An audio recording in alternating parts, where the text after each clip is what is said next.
be very clear on your profile. You know, unvaccinated only. Do not if you got a COVID shot. I got flagged for hate speech on Bumble the other day. What? Because in my bio I put, if you're poly, no you're not, and go away. That's hate speech? And it literally deleted my whole bio. There was like a ton of, like, not a ton of other stuff, but there was like several things in my bio, and that was the last thing that I put. That's hate speech. That was hate speech. Don't be poly? Dude, and my friend literally sent me a screenshot. Don't have loving monogamous relationships where you can create life and sustain it properly. That's hate speech. Yeah. Yeah, my friend sent me a screenshot. That is hate speech. You need to join Unjected. Ah! You have to join Unjected.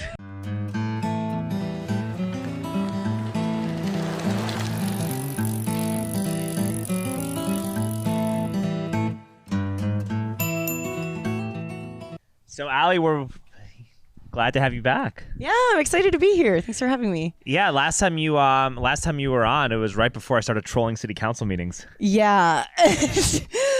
What gave you that idea? I think our episode kind of facilitated that. Okay. Actually, because like maybe a couple weeks before I went on Alex Stein's Conspiracy Castle show before he got right before he got super famous. Right. It was when he was getting famous but hadn't reached the level where he is at right now. Yeah. And he told me that I should start doing these meetings also. And then me and you started talking about how comedy is going to be what saves the world from tyranny. Right. And so I ran with that idea and started speaking in meetings as well. Yeah. And so here we are. You and Alex Stein. Yeah, he's still a lot better and leads above the Alexes. And then there's Alex Rosen too. It's the three Alexes. That's so funny. It's such a crazy concept, right? Just yeah. Well, it's crazy that they literally are not allowed to shut you up for a certain amount of time. Like, you have to really do something crazy for them to be allowed to actually cut you off. They've been trying, actually, and I have to submit another FOIA request about that, but they actually have been trying. Yeah. And they threw me out of 2 meetings, right? Like, so back in September, I when Russell Brand was getting accused of sexual assault, like, right. Well, you know, my accusations are just, my story is just as credible as all the women who accused him. And so I went to the city council to share my story. Right. Because, you know, I'm a beautiful woman and I'm a victim as well. Yeah, you are. Yes. And so, you know, I shared my story and they got really upset and angry. And they said that they didn't want me to speak at these meetings anymore. And they said it on the city council television. It was right there for everybody to hear. And then a week later, I come back to speak, or 2 weeks later. They threw me out mid-speech saying that what I'm talking about is not relevant, but it's about raising money, you know, and supporting a business. And I said that the money was being appropriated incorrectly, and we should be supporting the Palestinians, and therefore we need to give the money to Hamas. And they got really angry and they threw me out. And then is this the Austin City Council? Yes, you're going this is to? Austin. Okay. And then Allie, they told me that they cut off 2 items and they removed them from the agenda when I signed up to speak 3 days before, and didn't even let me speak again. And I signed up for general public comment, and they kept saying that the list was full and full and full and full and full and full all the time. So I just started submitting FOIA requests to ask who's the order of people who signed up for these meetings to see what's going on. And apparently, you know, 15 people were signing up at 9 a.m. on the dot for all these meetings. Interesting. So they were like people with actual issues. No, it's just like all Hamas like supporters that are all just like with a union or some kind of organization that are like signed up, coordinated right on the dot. That's crazy. That's really unconstitutional, I think. Yeah, that's interesting. Yeah, I mean, you know, unconstitutional. How? Because like it takes away your representation as somebody who lives in the city or works or does business in the city. You're no longer allowed to have to get your voice heard because a group of people connected to a organization that is tied to solidifying power within the establishment, right, is controlling who speaks and who doesn't, and silencing voices of people who live here. Do those people live here that are taking those spots? It doesn't matter if they live here or not. They're connected to an organization that preserves the power structure. Yeah, but my argument is that it technically is constitutional if they live here. I don't think it's right for them to like take up, you know, our government's time trying to talk about foreign affairs, especially at an Austin City Council meeting. In it's a like, foreign bro, country, it makes no sense. We're at a city council meeting. Well, like, Allie, here's the thing, because I have somebody that I'm speaking to that's like a lawyer, you know, a lawyer to talk about this, right?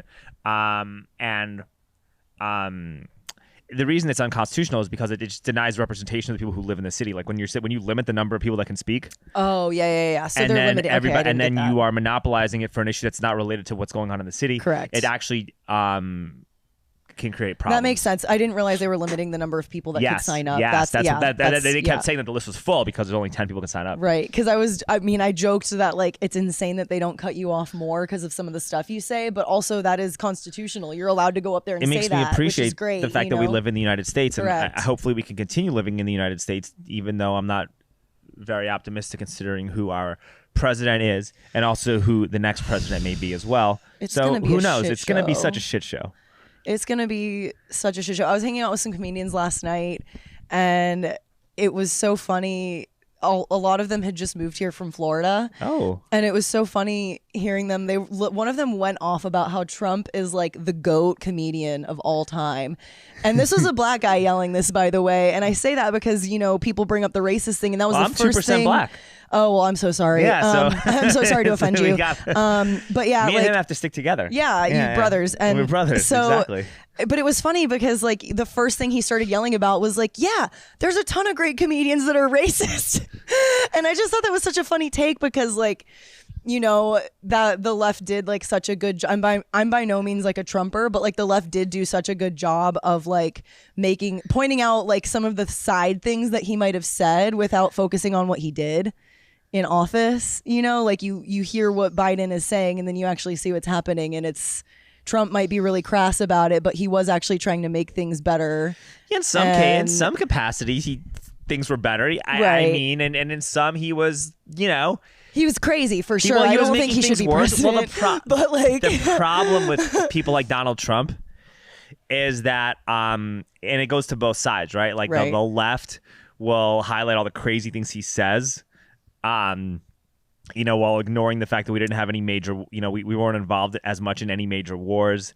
The economy was better. Right. People felt like they had a stronger economy. Your dollar went a longer way. And granted, COVID changed that. And there was a lot of social anxiety in his presidency too. Sure. But I mean, things were overall. Yeah. And the average person that you talk to in America would say, well, things were better in 2019 than they are now for the average person. Right. Okay. That's a pretty obvious statement. It's not controversial. Yeah. Right. So they highlighted some of the crazy things he said.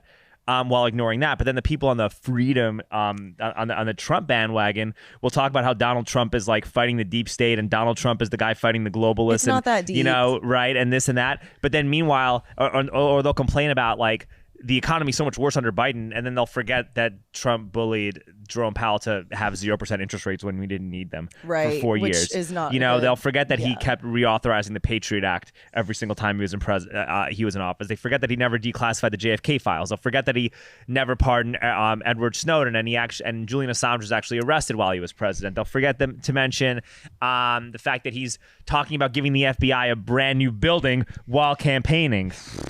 Do you think so? Everybody, when it comes to Trump, like there is just no accuracy on either side, and that's what I think is frustrating about somebody like that. Yeah, well, I mean, I think the internet is creating such a difficult world to try and look at things from a rational or observational standpoint. Like people get their opinions on things, and then they find their guy that they think represents them, and that's my team. And I mean, this is not like a new concept, but like I think it just feels like every year we have another election, the candidates get crazier, the issues become more extreme on either side. People feel more ostracized from all of the parties without there becoming a solution. Like, what the fuck's going on? You know what I mean? Like, how do we fix this? Because I've personally just felt like we need not a two-party system anymore. How do you feel about RFK Jr.? I'm considering voting for him. I'm going to vote for RFK Jr. I don't even talk about who I vote for like ever. That's the first time I've ever said that about a political candidate. But like I genuinely am like, fuck it. I want a third party candidate who makes sense, that's intelligent, that actually seems to empathize and want to talk about the real issues that we're going through. Yeah. And again, the media is doing the thing where they're like, oh, he's anti-vax.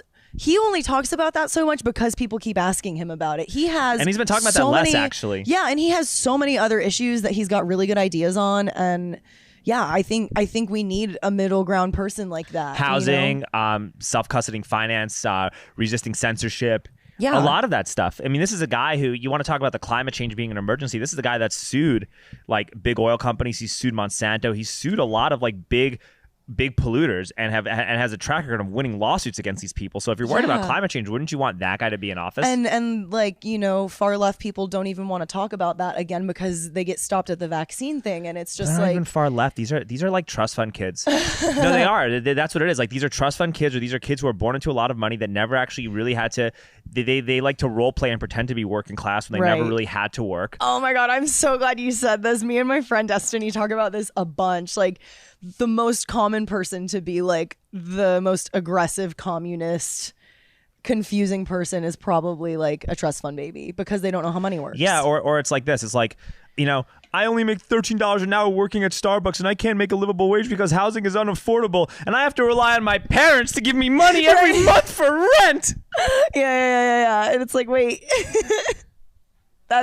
Yeah, exactly. That is who these people are. Yeah. And that's why it's also so easy to go to these council meetings and characterize it to a T. So, you could be angry, but you could also be thankful that these guys are giving me gold content to actually get a message across. And I think you and these other Alexes doing that is like, it is going viral a bunch, and other things like that, right? Where, Libs of TikTok is a huge account that literally takes actual liberal stuff and just posts it. Yes. Like, accounts like that are highlighting how insane some of these really radical ideas are. I do think, get back to what you were saying, where comedy is probably going to be our main hope for saving things. Yeah. Because you're just pointing out the absurdity, and most people realize, like, I'm not that crazy.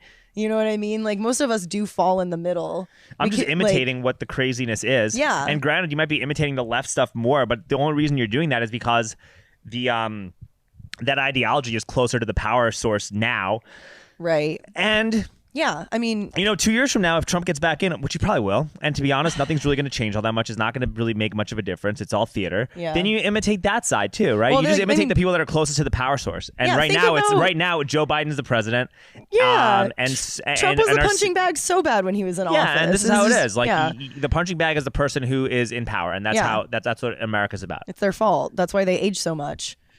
Well, it's probably because they're not getting the good adrenochrome anymore. They can't get away from this fucking Secret Service. They took Biden's supply away because they don't want him anymore.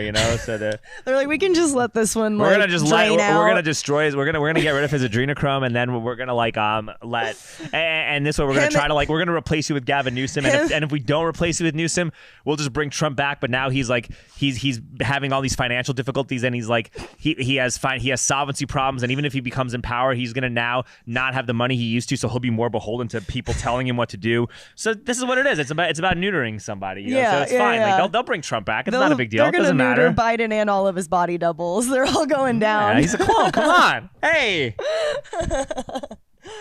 Yeah, it's crazy watching that Allie, stuff. do you enjoy being a comedian? I love it. Wait, let me ask you a question. What did you do? So we didn't really get to. I never really feel like I got to know you. Okay. What did you do before you decided to become a comedian? Because you don't look. I don't know if this is like. I think it's a compliment, but you don't look like a comedian. Yeah, I know. Thank you. Yeah, I mean, a lot of people think I was flying literally in this outfit, I think, on the way home from Phoenix during South by. Yeah. And I sat next to someone and she was like, I hate to stereotype, but are you a singer? And I was like, oh my God, that's the best compliment. Thank you. If someone told me I looked like a comedian, I'd be like, what the fuck am I doing wrong? You're a fucking troll. You're a goblin. Yeah. No, but that's the thing though. Like, you're very well kept. You're very well put together. If I saw you randomly on the street, or I saw you like out and about on 6th Street, or not on 6th Street, but you don't seem like a 6th Street girl, but like if I saw you like I have to by be the DW, right? Yeah. But if I saw you you seem like a Rainy Street girl who like sells medical supplies. Oh, that's what yeah. you look like. That's what you look like. You look like somebody that sells like medical devices, or somebody who like is in software sales, and you make like $90,000 a year selling software sales, right? Selling software computers, and you probably have a good family, and mom and dad, I would assume, are still together, and they have a nice house, and your parents probably have like a pretty large stock portfolio. Like, you seem really well put together, and you present yourself really well. Women like you don't generally become comedians, so what's wrong? Honestly, I don't fucking know, because you kind of nailed the family life. Like, my parents are still together. I'm one of the only comedians I know that like has parents that are still happily together. You seem like you have a very good foundation. Yeah. On the surface, but you're a comedian performing in clubs late at night.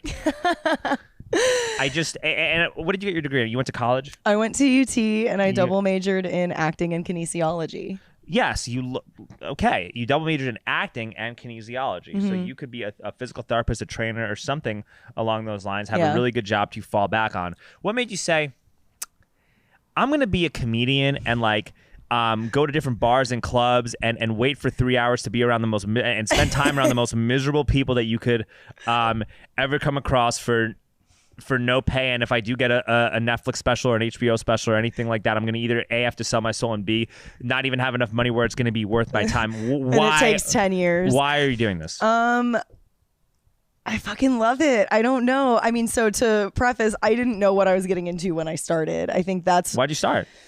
I think, well, not knowing what you're getting into when you get started is key, because I think if most people knew how much it takes and how long it takes, they wouldn't do it. But that's true for most things. So I grew up acting, loved acting. You were a theater kid. Was a theater kid. I didn't know that. Loved performing. All right. Fucking obsessed with Shakespeare. That's like one of my dorkiest qualities. I love Shakespeare so much. Yeah, I mean, I went to UT for acting, got a degree in that, and I was hired by a theater company here right after college called Shit-Faced Shakespeare. Oh. And I was it's like Drunk History, yes. Yeah, very similar. Yes. I was very against it at first. I was like, you guys are fucking up Shakespeare, but it actually was so fun. And like, if you look into like the history of how theater was done back then, I think Shit-Faced Shakespeare is much closer than most Shakespeare plays you see today, because everyone was plastered at the Globe. Like, you're not drinking water. You can't drink the water. Like, so the audience is plastered. The actors are plastered. So we would always joke, like, people come for the shit-faced and stay for the Shakespeare. Like, that's kind of the camp, right? Like, we're getting one actor drunk for the show. The rest of us are sober, but we have to deal with a fucked up actor messing up the entire show. So the game comes in where we don't tell the audience who the drunk is. They just start fucking up the show. And as long as it makes sense in the world of that play, they can do whatever they want. So, like, Juliet would, like, decide not to kill herself, or like decide she didn't like Romeo that time, and then the rest of them, the audience was like, "Hey, you should fight the patriarchy and be independent." No. If I was the drunk, I could do whatever I wanted to do to fuck up the storyline and make the sober actors figure out an ending to the play. So, that's fun. Does the audience get to be the drunks? No, they can be drinking for sure. No, but who does the? So who like? Does the audience dictate how the play goes while they're drunk, or is it like the shit-faced performer? The shit-faced performer. Julie, I don't want to kill myself. Yeah, pretty much. And like the audience does have like a couple audience members will get. So it's like improv. Yeah. So and I hated improv. Like, I had never done improv. I enjoy improv. I do improv. Improv is like I do improv without improvising when I. It's fun in the moment. Do activities. You know what I mean? I don't know if you realize that. A little bit, yeah. But like, you know, I just didn't. I got hired by this company. I wasn't that good at being in the moment and improvising because I was so used to like script, you know, all that stuff. And so I didn't want to take an improv class. And I found out one of my friends from college was doing stand up, and I started creeping at open mics, just like see how they worked. And I was like, I don't know. I think I could like do this to just at least get used to talking to the audience more, because you're not supposed to do that in regular plays, but where I was working, I did. And I was so scared of talking to the audience and like being on the fly with them. So I just started stand up to get looser on stage and better at acting. And like the first time I had a joke actually work doing stand up, I was like, oh my God, this is the best thing ever. Like, I think I like this better than acting. Huh. And I was like, and I had always like, I love acting so much. I would totally go do Shakespeare again. But like, I also felt like hanging around, as crazy as it sounds, I felt more accepted around the comedians and the theater kids. Why? There was just something about the theater kids where they had to be the center of attention. And I'm not saying... But not the comedians who are on stage. And I'm not... I was going to say, I'm not saying that the comedians don't have egos, but like... I think it's because comedians just shit talk each other so much. Like, you can't really have that big of an ego in the green room, especially if we're all on the same level. Whereas theater kids are always trying to one up each other and be the star. Oh, they're also so sensitive. I've done improv before, and everyone is so sensitive about everything. And like, I did improv. I did improv at Cold Town, actually. Did you know that? I like Cold Town. Yeah, I mean, they've gotten a little too woke. I mean, yeah, but when did you do it? Before 2017. Before the old building closed, probably. Yeah, it's back when they were on airport and stuff. Yeah. And I like the owner, Tari, really nice lady. Yeah. Really cool. She's been on a couple times. Yeah. Oh, nice. I used to do stand up there. Yeah, she's really cool. I love her a lot. Shout out Tari.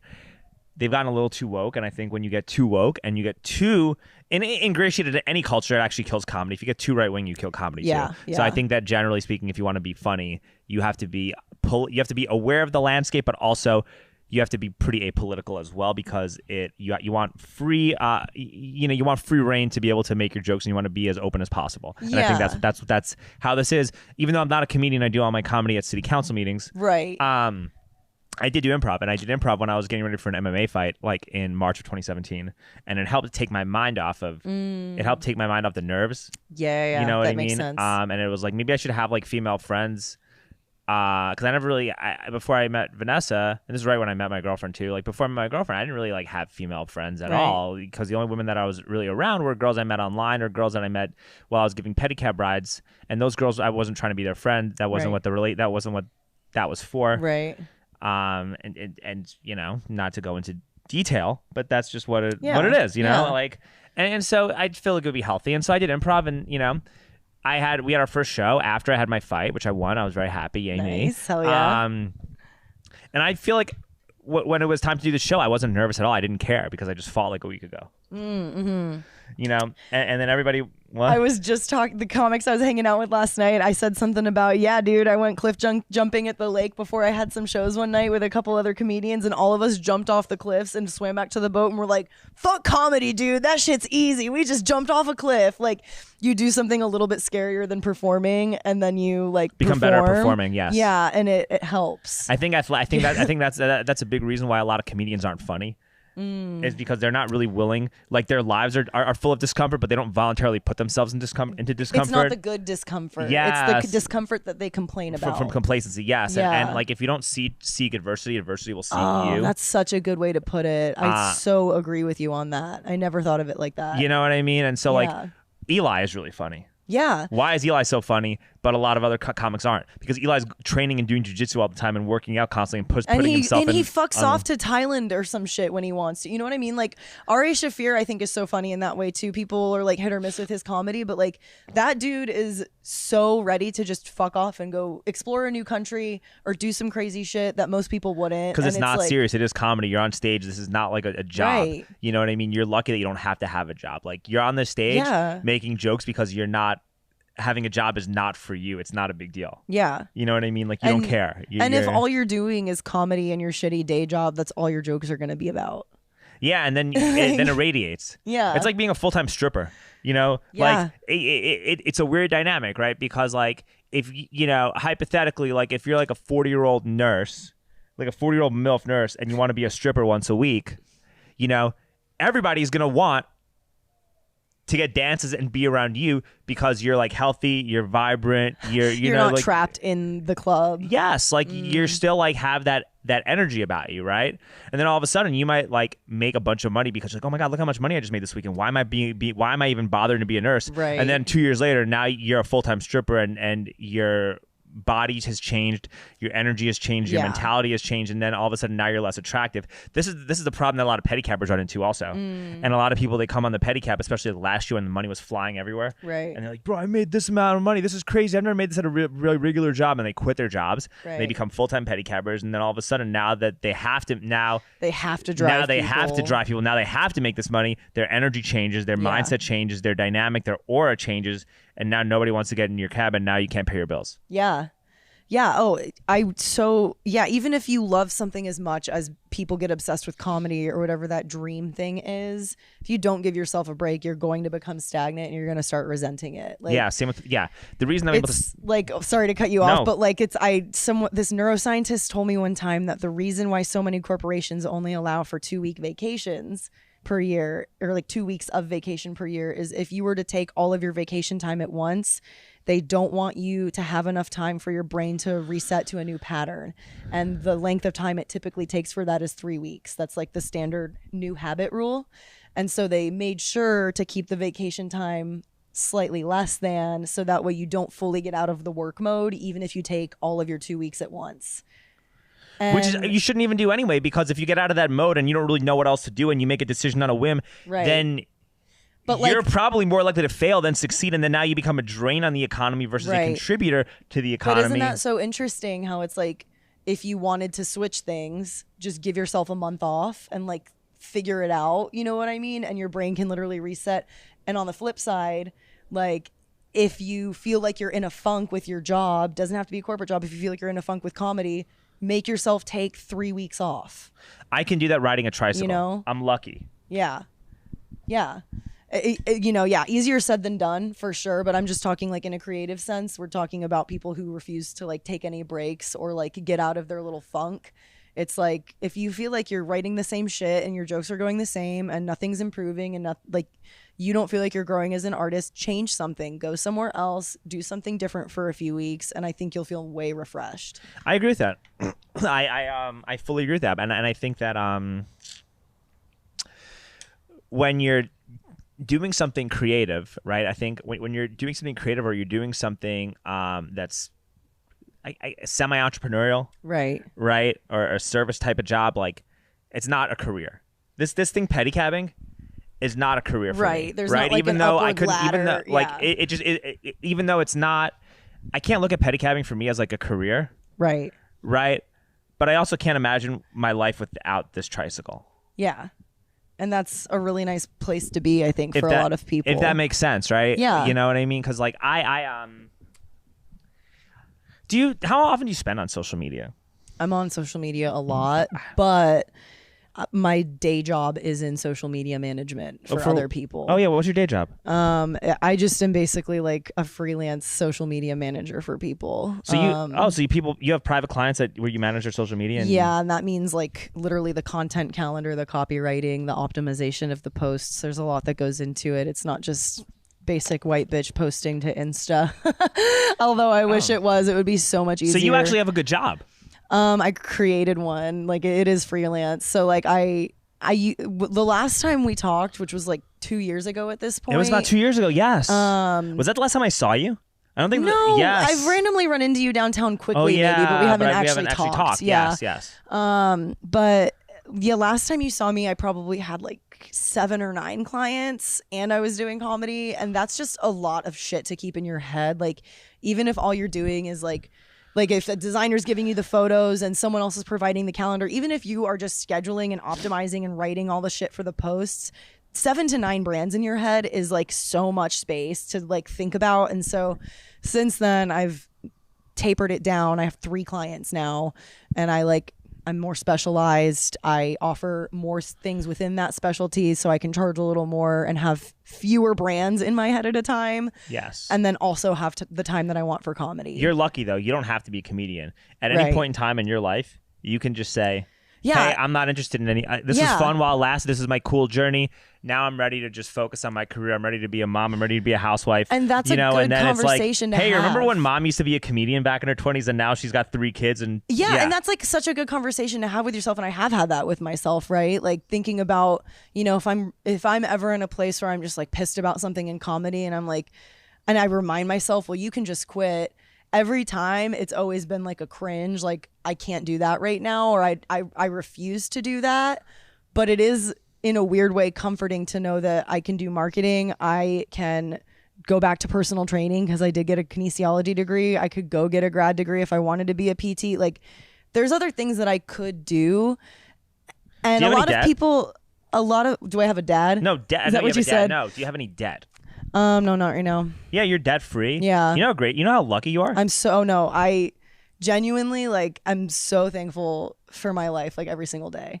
And that's like literally how I try to live. I'm debt free too, and I have a house, and like it's insane. Like I've actually gotten like a little more religious and more religious and closer to God, and I'm just like, look at this, and I'm like, yo, I am so appreciative of everything. It's crazy. It's crazy. Like I really think that the quality of your life just depends on how grateful you are for what you have, and if you're unhappy with things, your willingness to take ownership of what your part is in it and like try and make things better.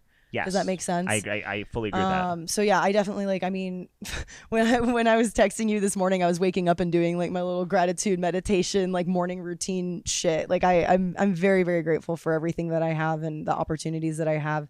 But I was going to say, like, a lot of comedians will say, it's not good to have a backup plan or whatever. And I heavy disagree with that because I actually think it takes a little bit of stress off of me that a lot of comedians do have. Like, I'm very thankful for the life I have. I can live in a house with my best friend, and I can cover my bills without being worried most of the time, and I can like take good care of my health, and like also I get, because I am healthy and I'm in a good place, I get to then be creative and write all these stupid jokes and make comments on things that I think I should be making comments on. And like, I don't know, I think there's benefit to that too. Like, comedy's got such a rep of having miserable people in it, and I genuinely feel like I'm a happy person most of the time, and I just want to help other people be happy and feel happier. So that's like now why I'm still doing it, I think. There's a lot of bullshit in the world, but all of it's retarded and hilarious, and like, if you can take a really shitty situation and find the goofy parts of it and laugh through the tears, like, I just think that's what it's about. I agree with you. You still have your wedding ring on. No, I don't. That's a ring I bought myself after. What happened? Oh yeah. So you last time you were just ended your 9-year relationship? No, I was engaged still. No, you weren't. Yes, I remember I was. You were still engaged when we did that episode. I had the ring on. I no watched. shit. I thought it was like right. I literally checked the clips because I still had the ring on. No, you could have just still had it. Doesn't mean that like you were. Oh no, still... I gave it back to him. Wow. Yeah. So you were in a 9-year relationship. No, it was 3 years. I thought it was longer. No, it was 3 years. Why'd you not want to get married? I know we rehash if it's painful. Yeah, no, it's okay. We need a break. No, it's one of those ones. If you're gonna cry, no, I'm not gonna cry. I know I got sentimental there for a minute, but we're fine. No, you know, it was one of the. I will preface it by saying this was my first adult relationship. This is my first real adult relationship, and I'm 37. Yeah. So, and what are you, like 26? I'm 29. Wow. Okay. All right. Someone thought my parents were home yesterday when I answered the door. Wow. I took it as a compliment for sure, but I literally answered the door, and the guy was like, "Are your parents home?" I was like, "Oh my god." But yeah. So you know, I say it was my first adult relationship because I think that can go really well or really south. Like that, you know. You're 37. How long you've been with her since you were 30-ish? Yeah, 30. Yeah.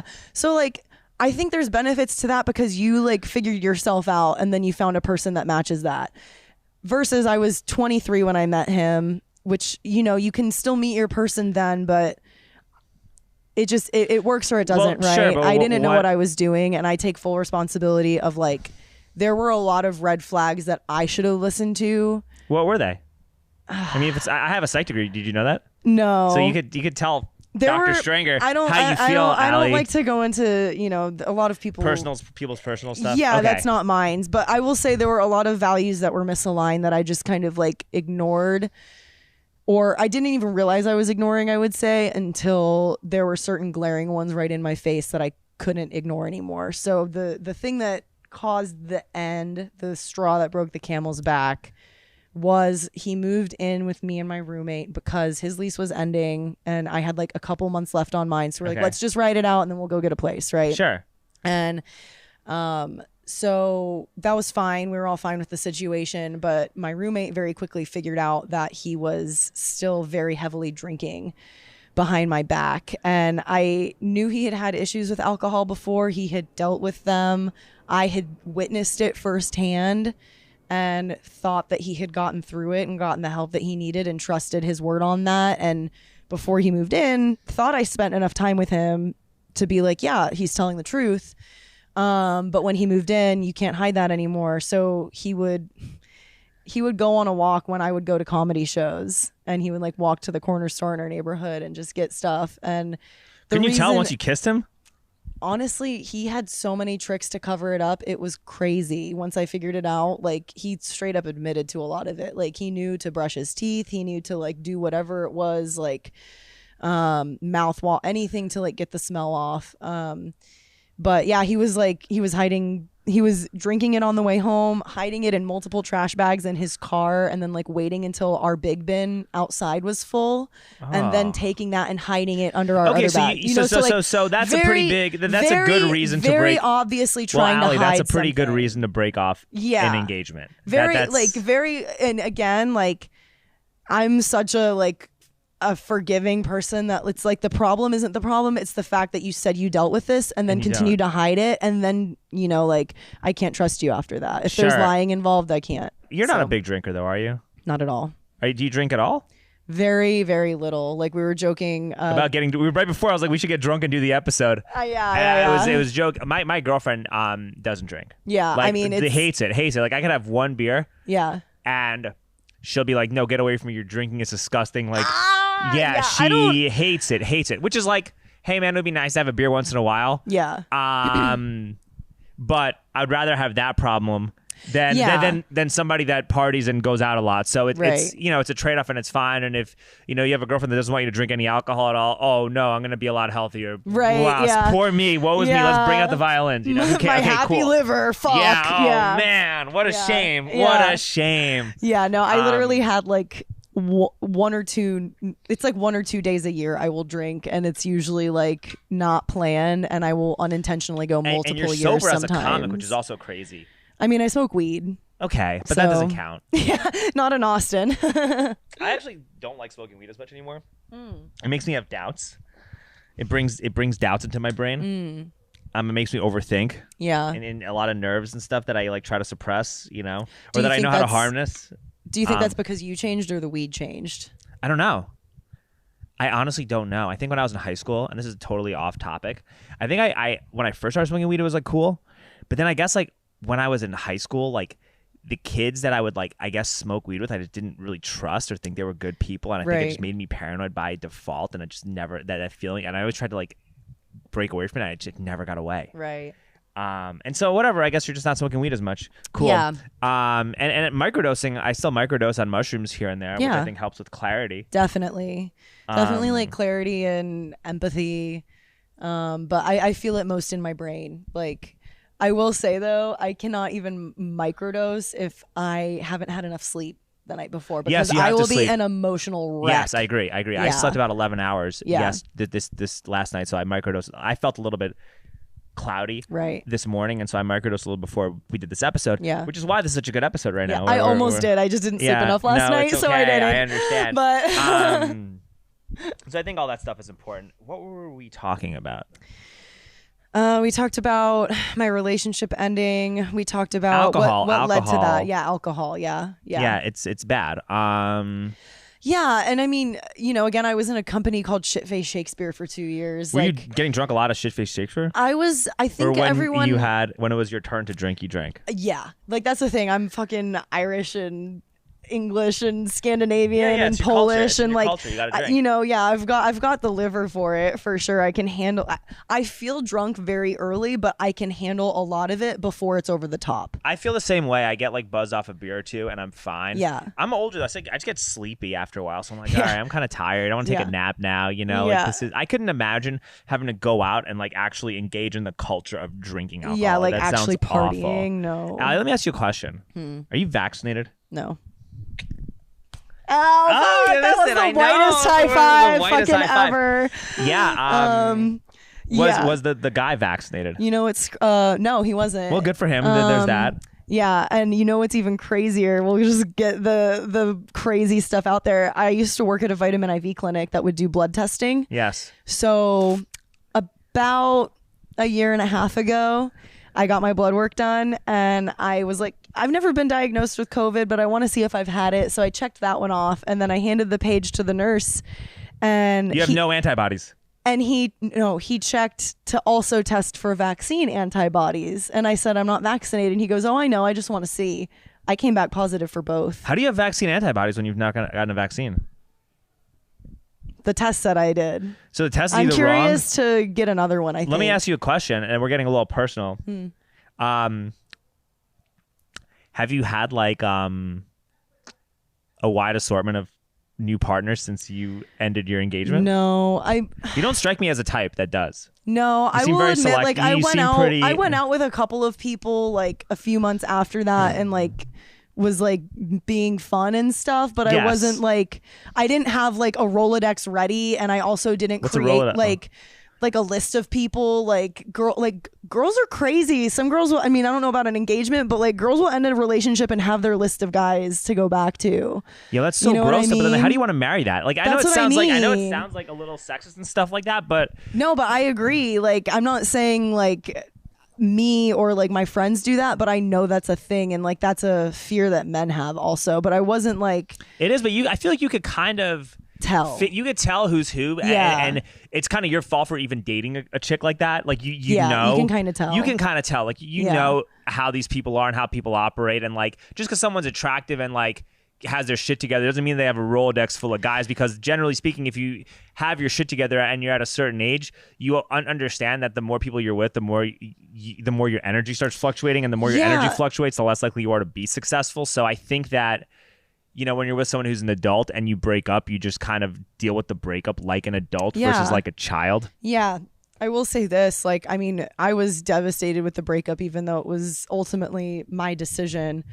It was the hardest decision I ever had to make, and I was so sad, and I was physically ill, so I just literally did not want to even see anyone for a while after that. And then I would say 2 months after we broke up, he was already posting a new girl, and I had people sending me that photo because they thought she was me at first. Wow. We didn't if you put us next to each other, we don't look that's even similar, freakier too. That's so creepy. The same long textured hair, tall, yo, that's fucking weird. That's weird. That's weird. That's weird. People thought it was me at first, and I was like, nope. But how's the dating scene like for you in Austin, Allie? I hate it. Why? I hate it so much. Everyone's a fuckboy. Everyone's poly. Everyone. You don't like pickleball? I don't think you understand.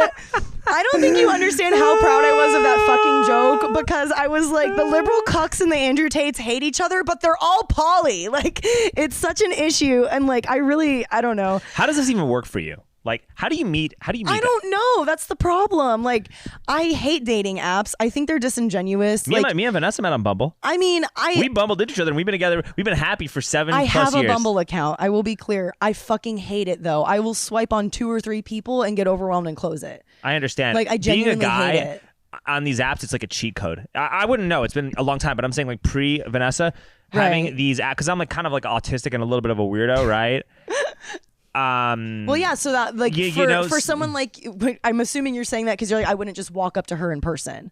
Is that what you're saying? Potentially. Well, because you have the pedicab, it's different, because you could now you also have another crutch, and I'm just asking you for a ride. Right. Yeah. What do you mean? I'm not hitting on you. I'm asking you if you want to ride. Right. And I'm and I'm asking you for your phone number if you need to use me for yada yada yada. It's really easy to right. If you want, right? If you're not a scumbag, if you are a scumbag who just wants to fucking do whatever it is, right? It's a really easy thing to do without looking like a scumbag, because you have something that can just it can always be something else, right? And as long as you have enough social skills to read the room, you're probably good. Yeah. And in the day and age of rapid cultural degradation, which coincides with the money being devalued, it becomes easier and easier to just read the room. Yeah, for sure. I don't know. I would like to say because I have, friends and stuff that are asking me about this and being like, oh, I bet you get hit on a bunch or whatever. And I'm like, I never get approached in person. Never, ever, ever. And I am not going out to bars. That's probably why you're not getting approached in person. Maybe, but it's I'm trying to be out doing things that I like. I get it. You're not supposed to hit on girls at the gym. I get it. But I do the things that I like. I go to the gym. I go to the walking trails. Well, I go to the grocery store. The key to hitting on people, all that shit. But then I'm downtown doing comedy. Right. But no one's going to hit on you while you're doing your show. Exactly. Because you're a performer, and the guy hitting on it's like hitting on a waitress. You just don't hit, only the biggest creeps hit on the waitress or the pedicab driver or anything like that, right? Women trying to be funny or actually succeeding at being funny is not attractive to men in the same way that men being funny is attractive to women. Well, yeah, there's a biological reason for that, because I know, and the I'm ability not complaining. to move around and disarm people and ingratiate yourself with different people. Humor is a big tool. That's a way to move up in life. Right. And that's a quality that women gravitate towards, because it means that you can provide for the baby and all this other stuff. Whereas the woman being funny, it just is cool, she's funny. No, at best. Or at worst, it's oh man, she could just leave me for anybody. I'm not needed. You know what I mean? I'm not needed. So you think men equate... I don't know. It's a hypothesis, right? Or there's something about being funny that gives a different social awareness that means she's more independent. My girlfriend's really funny. Yeah. I mean, they often say but it's different. Yeah. And being funny on stage and being funny in person are two different kind of things. That's true. And I usually run into the trap of people see me doing a set, and I act like a big shit talker on stage, and I'm really not. You're having a conversation with me right now. I like to have good conversation, and I'm not like always in a bit or cracking jokes. Well, it's the same with people. Probably feel the same way about me, because they see me doing council speeches or going and doing all this stuff where I'm in pedicab mode and you're in character. Doing the podcast actually is a good way to like disassociate yourself and be a real human being, which I really am also grateful for and happy with. Same. Yeah, and it's also kind of like another reason why I don't want to do I think I'd be a good stand-up comedian. I think you would be too. But the only reason and this is an excuse, but like it's also a little bit demotivating knowing how shitty comics get treated. Yeah, comics get treated like shit by venue owners. Yeah, by venue owners, by networks, by everybody else. You're around other comics, and generally speaking, like I like people, but I also don't like people at the same time. I get that. You know, and so I'm like, dude, do I really want to wait at a bar around alcohol, drinking for 3 hours just to talk for 5 minutes? Like, it's like when I could just go to a city council meeting, speak, have more views, and have more recognition. Get a better message across, and then leave and go home. I do think like, you know, there's stuff to be said about the grind where you have to go do all of that open mic shit. I'm doing but the city councils are my open mic. But what I will say is, well, that's still different than stand-up, though. That's a character, you know, like, which you can do as stand-up, honestly. Like, I actually have a bit that I want to do. I did stand-up as Frankie Muniz a couple times. Okay. But like, yeah, I mean, what I was going to say is like... People like to glorify the grind and the fucking, I did 3 open mics a day for 4 years and I waited this. And it's like, is that productive after a certain point though? If you are a person who is a little bit socially aware and has any sort of performing experience whatsoever, don't you think you could write what you think is 3 new minutes of something and sign up for a better open mic and do that instead? Like, I'm not saying just do the email sign up open mics when you first start, but like Jen Fulweiler to me is a perfect example. She's a great friend of mine. I met her the first time she did stand-up comedy ever. I started 1 month before her. 1 year after that, she was headlining with a full hour and brought me to open for her. And the reason she was able to do that and sell that material as a special was because she had prior writing and performance experience. She knew how to write jokes. She just had to figure out how to perform them in a stand-up context. Was it worth her time to leave her 6 kids and her husband to come down and do open mics every night of the week? No. Absolutely not. No, she just happened to be good at it. And then so she did 1 or 2 a week where she could and wrote her face off otherwise and studied in other ways and practiced in other ways. She literally convinced her neighbors to come over and watch her do stand-up and like all that stuff. And for her, she was trying to do clean, so she just made her kids listen half the time. And she had ways that she figured out it was good, so that by the time we went on tour, she actually had a really solid hour, and it got produced by an amazing company. And Mike Tyson said that there's nobody more dangerous than a happy fighter. Yeah. And I think that saying can be applied to anything creative. Yeah. And if you're happy and you like what you're doing and you're happy with how your life is going, then you will achieve what you want faster than feeling like it's work and you have to grind. Because when you look at it, I did 3 open mics a week, I'm like, no, then you just made this laborious instead of fun. Comedy is fun. It's happy. It's not a laborious task. It is a fun thing to do. Just like making videos, you're doing this because there's meaning behind it. If there's meaning behind it, you derive joy from it. If it becomes an act of labor and an act of I have to make stuff, then you just become another influencer, and you influence nothing. You create nothing of value, and then you just become someone that people can't stand, and you're an energy vampire. And then eventually, once you decide that you don't want to do this anymore, no one's going to want to hire you, and then you become trapped in this thing that you don't want to do anymore. And then you wind up becoming even more cringe, and then it leads to being a COVID Nazi, supporting pedophilia or attacking Jews on the internet. It just leads to like all this bull. It just leads to nonsense. Anything to stay relevant. Anything and to get clicks. Out. And you see that on Twitter, and people are just literally doing anything to get clicks, and it's one of the saddest things in the world. Twitter is so crazy since Elon took it over. I'm not complaining, by the way. I think it's better. I think it's better. But oh my God, the shit we were missing when he wasn't running it. Now that I'm in there and I'm seeing everything, you're seeing a different type of bot. You're seeing different bots. It's for sure. Pre-Elon, it was the CCP mask Nazi bots. Now it's actual Nazi bots. Yeah. Not worried about it, being physically being Jewish and stuff like that. But it's an interesting study and understanding of how narratives are getting crafted, and how the use of AI and the use of bots are being used to craft responses to things and influence public opinion. So weird. And a lot of people who are not successful, who feel as though their identity is I have to tweet, I have to be a content maker. Once you start corroborating things like that and talking about things, you deviate from the fact that you're here to fight the New World Order. And then you just it becomes more about getting clicks, getting engagement, engagement farming, than actually doing what you intended to do. And so the people that are following you, you wind up losing. They either wind up getting lost and sidetracked, or you lose the ability to get regular fence sitters, like, because you were kind of a fence sitter a couple years ago. Yeah. To like understand what's happening, because like you started being aware of all the New World Order nonsense during COVID, right? I would say, or right after COVID, when they started forcing these shots down people's throat. I would say I was very skeptical of things for a while, probably since college, but not so deep as COVID made it. Like, and I say that just because like I was always into the alternative health side of things, so I never trusted our healthcare system. Okay. And I never trusted what doctors were doing. I always thought pharmaceuticals were bullshit. In terms of how that, I mean, the laws. I will go on such a long, multiple podcast rant about how much I hate our healthcare system. It's a joke. Yeah. Do you even have health insurance? I do now because I might need a surgery this year, but that's I use a company called Crowd Health, actually, which you should. I'm gonna talk to you about that. We should talk about it. Yeah. Yeah, we can talk about that afterwards. Yeah. And I hope you're okay with everything. It's good. It's a hernia. It's okay. Just a working out surgery. It's not anything But what serious. I was saying, though, is that like if these people who were talking about this stuff, right, or had those viewpoints, were also like talking about the Jews. Yeah. Would it make you more or less likely to take them seriously when they started talking about health advice? I mean, less. Yeah, exactly. And I think that's what the problem. That is what the problem is. Manifesting as. Yeah. Well, I mean, it's the same thing we talked about earlier. The further left or the further right you get, it's just absurd and no one agrees with you, and you're shooting yourself in the foot trying to get away with these extreme positions.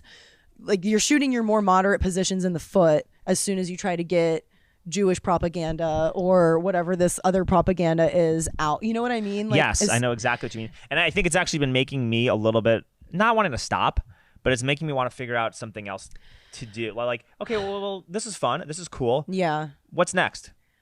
What's the next step? What are we going to evolve? Because debates, discussions. Because like you could still make funny content, mocking clown world. How do you evolve and become better at this? What if we did the opposite of a debate? We tried to get extremists to agree, because I think the real problem here is we actually agree on more than we disagree. I agree with that. Yeah. And because like if you ask anyone in America, do you want safe neighborhoods? Do you want your kids to be healthy and well educated? Do you want to have your bills covered? Do you want affordable food? They're all gonna say yes. Yes. You know what I mean? So like, how do you get that affordable food though? If they start putting bugs in crickets in the chicken, they'll make it more affordable. The debate is we agree that we all want affordable food. Now, hey Allison, debate why we should revert to more localized farming methods and teach more people to hunt and and then you over there tell us why we should eat crickets, Eli. Yeah, Eli, tell us why we should eat crickets. That would be funny. That would be really funny. Actually, clip it, send it to Golden Cricket. But it's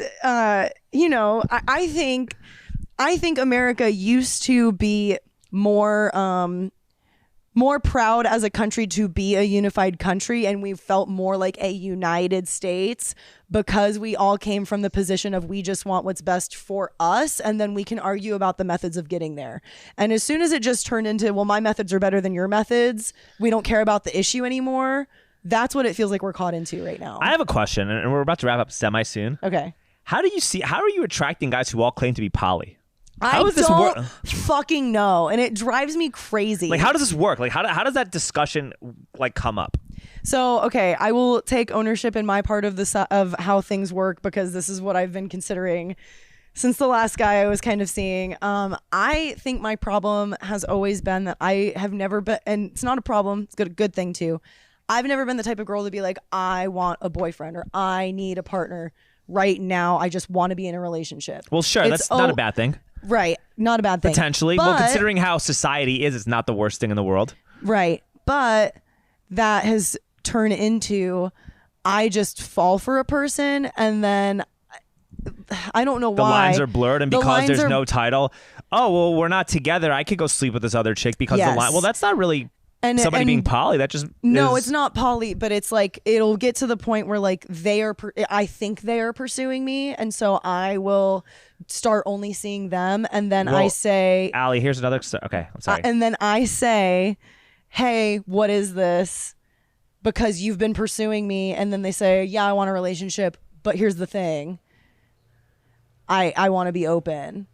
So it's like we get to the point where we're having the relationship talk. Like I don't expect anything prior. It's not like I'm mad at you for doing anything before we have that talk. Okay, so what are some of your red flags? Because I mean, these talks don't happen until a certain level of intimacy occurs. Yeah. Do you have any red flags as to like, before that even gets to that level? If this is personal, we could. Yeah, I mean, I don't have an answer for that, quite honestly. I'm still thinking about a lot. I mean, I can think of a couple of red flags. What do you? Okay, well, can you specify the question maybe more? Like, what do you mean? Like, what red flags would a guy have to make you not want to sleep with him? Oh, I mean, there's so many. Like hygiene. Like, you got to be more specific than that. I'm very picky with like who I date. Okay, sure. Vaccination status. That's not a hard no for me either way. I know it is for a lot of people. I think, Allie, but I think that I sent you that thing for unjected.com. Oh yeah, you want me to dude, they fucking followed me. They're the best. They're cool as fuck. I went on their show. They're like the nicest people ever. Unjected, actually. No, I've talked to some of them about like different ideas for a reality show, like the Unvaccinated Bachelorette and like Conspiracy House and like like Love is Blind, but everyone's a full blown but like the chick is like a conspiracy nut, like you just have stuff like that. That is funny. I would prefer someone unvaccinated just because I do think there is like other things with how you think that would mean like you have the same value structure. I think that we would think similarly about things. Yes, that's what I'm saying. Mean? So like, look, man, if you wind up getting that COVID shot because you want to travel or because you're an idiot because I kept traveling. Jeffrey Epstein's friends. I kept traveling during COVID. No, I know. But what I'm saying though is that like you got that shot because Jeffrey Epstein's friends thought it was a good idea and you wanted to listen to the experts, right? I feel as though those types of guys are going to be more likely to be poly and more likely to have like loose morals sexually than somebody who resisted the biggest pharmaceutical scam of all time. Right. And one of the biggest psyops and gaslighting operations and threats to our freedom ever. That is actually like such a good correlation. It's You're the best right. correlation. Yeah. Yeah. So I think that maybe this problem wouldn't be a problem for you. My hard stance is just have a hard stance. Like, are you vaccinated for COVID? Yeah. And if they say yes, you just say, oh, well, it was nice to meet you. Yeah. I'm gonna pay for these drinks. Hey, so you have no reason to kill me after this. I'm gonna pay for these drinks. These drinks are on me. Yeah. Or you ask if you go on Bumble or a dating site, because I'm assuming you meet most of these people online, right? Again, I have busy. not been you're busy. seeing a lot of people, right? But, but I'm sure when that happens, it probably is is like you meet them online because you have you have a job, you have your career, you have your life. You're not you're not going to clubs and bars where people are hitting on you. So that's how we meet people, is through these things. Yeah. You should be very clear on your profile. Unvaccinated only. Do not if you got a COVID shot. I got flagged for hate speech on Bumble the other day. What? Because in my bio I put, if you're poly, no you're not, and go away. That's hate speech? And it literally deleted my whole bio. There was like a ton of, like, not a ton of other stuff, but there was like several things in my bio, and that was the last thing that I put. That's hate speech. That was hate speech. Don't be poly? Dude, and my friend literally sent me a screenshot. Don't have loving monogamous relationships where you can create life and sustain it properly. That's hate speech. Yeah. Yeah, my friend sent me a screenshot. That is hate speech. You need to join Unjected. You have to join Unjected. Dude, send this to them as a reel too. Fucking, I'm signing up after this Unjected. Look out. That's why I wanted you on. Yeah, you wanted to get me on that platform. Yeah, anyway, use unjected.com/Alex Stringer for 10% off. Hilarious. You're doing God's work. I've heard that, yeah. So funny. I think that would be a great way to avoid a lot I'm of gonna make an account and send you a screenshot just so you're happy about it. You should. I think you'll actually, I actually think this will help you. You might actually find your future husband as a result of this. Maybe. If I find my future husband because of that, you're invited to the wedding. I mean, you probably would be already, but you're invited automatically. I appreciate it, yeah. No, I think that that's a good thing to do. I think that vaccination status is probably the most important thing. I used to think it was a silly thing to like say that, because for a while people were saying that because they thought they were going to catch the vaccine, like the well, that's silly too. And on some level, I do understand even that because there's a reason viruses spread. If you have spike proteins from a vaccine, I don't see why it wouldn't spread that way too. Yeah. So I understand being scared of that, but at the end of the day, I was kind of looking at it as those people were always thinking of it like that, like, oh, I'm gonna catch the vaccine, so I'm not gonna sleep with the vaccine people. But you're right, it's more like, no, we actually thought about this crazy world event in a very similar way and didn't buy into the propagandist bullshit. And that means we probably view a lot of other things very similarly. Yes, and having a partner with the same critical thinking skills as you is one of the most important things, I think, to raising and sustaining a family. Even though I don't know any of this, I'm just hypothesizing. Yeah, but that doesn't sound incorrect to me. I think you're right. You do need to, like I said, I should have ended my engagement sooner because of values that were not shared. So, like, I 100% agree with you. And I mean, you're not married and you don't have kids, but you've got we're trying. We are actually trying now. Yeah. We're in the process of trying, and we hope that it works. Nice. Yeah. Hell yeah. Congratulations. Usually when we have the baby shower, you're obviously invited. Yeah, I love that. Yes. Yeah. But yeah, I mean, I was gonna say, like, you don't have the nuclear family yet, but you do have a very long-term happy relationship that you've only ever seemed proud to tell me about her, which is like so nice. Well, isn't that how it should be? It is how it should be, but like, there's a lot of unhappy people in this world. They just complain about their relationship. They complain about everything. Yeah, why would you complain? Do you like Taylor Swift? Yeah, I know where you're getting at. Her whole songs are about complaining. I didn't even make this correlation until the other day. One of my friends was like, I had to study her discography because he's a personal trainer, and he's like, all my clients want to listen to her fucking shit and I don't want to listen to it, but I just finally sat down and listened to her discography. And he was like, I like this album, but my overall take is that Taylor Swift is for people who want to complain and don't change shit.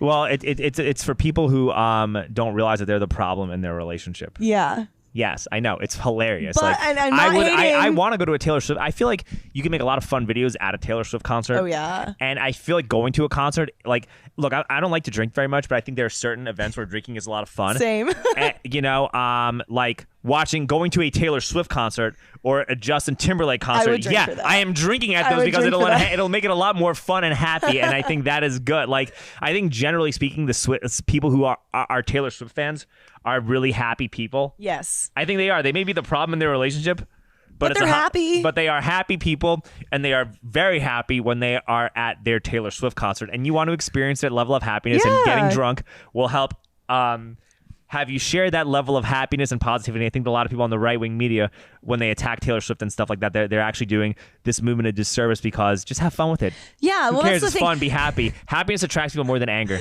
So you know what I mean? That's what I think. Me and a comedian named Maverick McWilliams literally had this conversation yesterday. He was like, I think Taylor Swift fans and Insane Clown Posse fans, like Juggalos, are like so similar, because like from the outside looking in, it's crazy and terrifying and what the fuck, but inside they are having so much fun. They don't even care what you think. Having the time of their lives. Yeah, it doesn't fucking matter. I would love to pedicab a Taylor Swift concert. It'd be the most fun. You should. I'd wear the bracelets. I'd do everything. I'd be like, let's go Taylor Swift. I would do everything. Bro, everything. She would need 10 nights in Austin. If Harry Styles had fucking 6. Do you watch the trashy reality shows on Bravo? No. Vanessa loves I know what you're talking about, though. She loves it. 90 Day Fiance. Yeah. Vanderpump Rules. Oh, God. Yo, these train wreck shows. Yeah. They are so much, like, they're not fun to watch by yourself. But they're good trash TV. When you're with, like, a partner, it's the most fun. And like, I'd want to drink watching that. Yeah. Like, that's fun. Like, you have a beer or two while you're watching those shows. That is fun. Like, that makes the show even funner, and you're like, I was sick a couple weeks ago, like, I've never watched Love is Blind. I didn't even that show is fucking, I love that show. Crazy, right? I'd never watched it. I didn't fully even know the concept, but I was so sick. Did you see the freaking tell-all? Yes. This past one. Wait, like the new, like the new one. Yeah, the finale. Dude, I was watching most of it. Like, that guy with Trevor, the freaking. He had a girl outside. Yo, but he was cool. Everybody loved him. I literally loved him so much, and I was like, no, you're exactly what we expected you to be. No, he sounded like he was from American Psycho. He sounded like Patrick Bateman with the way he was talking and how he was speaking and how he was. Like, yeah. How would you even agree to come on that tell-all knowing how badly you just got flamed? Right, yeah, for sure.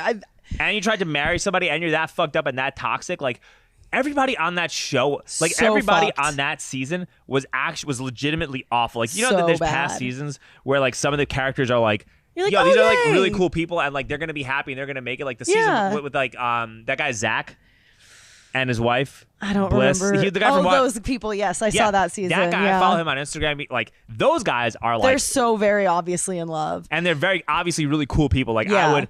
I'm sure we probably vote a little differently. Right. Is but he that a guy jiu-jitsu guy? Yeah, he's like Yeah, a brown I belt thought in so. jiu-jitsu. Yeah, like that's he so seems like he'd be sick. a really cool guy to talk. Like that Yeah. guy seems cool. Yeah. Like, and even like the other characters, like three of them are still married. Like that's a Yeah. really high success ratio. Right. They're gonna stay married. Like they're all happy and Right. well, just they're cool. Right. But this new cast, it was like they're So either coming on like because they just like. They're coming on because they want fame or money, you know. They want money, or they're like so broken in their lives that they are just at a last resort. And you Yeah. see the brokenness, and I think that like this brokenness is symptomatic of our society Yeah. deteriorating. It is funny to me to watch the hosts of this show as new seasons come out because they've clearly been married for a long time. They've got kids. They've been in TV for a long time. But like they act. I don't know if they're acting or if they really are just so ignorant on some of the things that like the issues that are brought up with each new season. But like I did watch the season finale of season 6 and like they were just like they drop their jaws at these like statements that I'm like, yeah, that's what people do dating today, and they just act as if it's like so crazy that people would do these things in the dating world. Or like And that guy who was with the girl Lauren, and he switched to Sarah. But you know like, what though? Hey, they're still together after a year, so good for them. Good for Good for them. them. Good. You're still together and you're making it work, but you could at least own it and say, yeah, that was really bad, and I'm glad and I'm not making that mistake going forward, and I'm glad that Yeah. it worked out. I'm really glad that it worked out, and I'm sorry. That's all you have to say is like, hey, man, I'm sorry. I'm really glad this worked out going forward. But yeah, it is funny to watch them react and be like, oh my God, people are getting worse and worse and trashier and trashier. yeah, like, because your money. Well, this is what happens when the purchasing power of your dollar deteriorates, and it's actual cultural debasement. Currency debasement and cultural degeneracy go hand in hand with one another, and that's what gets me really annoyed too about these like culture warriors online. They don't understand that Right. obvious parallel, and they don't do anything to fix it, and they care more about complaining and rage posting because they just want their clicks Interesting. more than they actually want to fix the problem, at least within their own lives. Yeah, I had heard a lot about the countries becoming confused about gender right before they fall and things like that, but I hadn't heard the correlation of extremist views plus dollar going down. Well, the currency going down also correlates at the same time. You know that It makes they were sense. I'd they were never heard clipping it. silver coin, like they were clipping silver coins in the Roman Empire too while this was happening. That's so crazy. Yeah. The parallels are scary for sure. I think talking shit to each other helps as long as it's done in a productive way. Do you own any Bitcoin, Allie? I do a little bit. Well, that's good. I Just a hope little bit. you're storing it safely. Safely a little bit. I might need to talk to you about what's safer after this. Actually, We could talk a little I have bit, a little sure. bit, but I have a question for finding a long-term partner before we wrap up. okay. What type of man would provide you more financial security? A computer programmer making $150,000 a year with 0 Bitcoin, or a bartender who has a third of a Bitcoin stored safely in cold storage that he has access to and doesn't plan on spending. Honestly, I literally cannot tell you my opinion on that. I don't know. Like, Bitcoin is still too new to me. Like, I have some, but I also still invest in other things. And I think that a stable income that you can use to invest each year steadily is better than having all of your eggs in this one thing and being like, oh, I invested in that thing. And now The I have, bartender like, works at a good enough bar where they can pay their bills and they have extra investment income. okay, I mean, But let's rephrase that. A software bro who has no Bitcoin that makes $150K a year, or a school teacher that has a third of a Bitcoin. Who provides you with more financial security? I still could not answer that question, quite honestly. Way more of my money is in stocks and more traditional stuff than like the crypto. Like I have tried... And you have investments and you have stocks. Yes. And you probably make up 0.0001% of all comedians on planet Earth because you actually have investable assets. Yeah, I mean, we don't need to tell them that. Yeah, but it's true. Yo, it's the truth though. You know, it's so funny. Like, I literally have like driven Uber and Lyft. Like, I actually do still turn it on sometimes, like during South by or during ACL. Ugh, I hate Uber drivers. Whatever, but it's extra money that I don't need, and that shit goes right into the investments. And like, that's something that people don't talk about. Even if it's $100 a month, fucking invest that shit in something. You know what I mean? But that's a whole other tangent. I actually respect that completely. Allie, how do we get a hold of you? I'm at Alliwo on most of the stuff, ALLIWO, and yeah, I run a show at the Creek in the Cave called Litty Titty Tuesdays, 2 Tuesdays a month. Creekandcave.com. Amazing. Yeah. All right, Allie, so much fun. Yeah, thank you so much. This is great. All right, good time, good talk.